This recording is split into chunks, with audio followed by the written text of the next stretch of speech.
एकूणच बिचारा आमच्या शिंदे साहेबांची स्थिती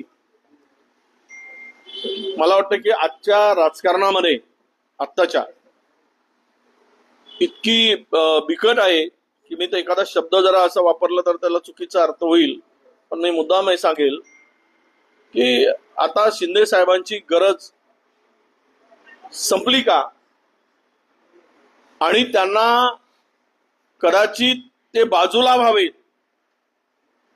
आणि मला भीती वाटते, मी एक पुन्हा पुढचं स्टेटमेंट करतोय की आता उद्धवजींना संपवून शिंदेजींना आणलं, शिंदेजींना संपवून उद्या नवीन एक उदय पुढे येईल. तो उदय कुठला असेल त्याला पुढे आणण्याचा प्रयत्न होईल. ही सुद्धा स्थिती महाराष्ट्रात येईल शिवसेनेच्या बाबतीत. उदय सावंत म्हणायचंय का तुम्हाला?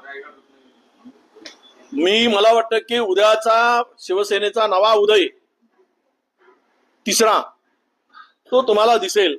ही शक्यता सुद्धा नाकारता येत नाही, कारण काही उदय दोनही डग्यावर हात मारू नये आणि बरोबर संबंध इतके सुंदर करून ठेवलेले आहे ते उदयासाठीच आहे.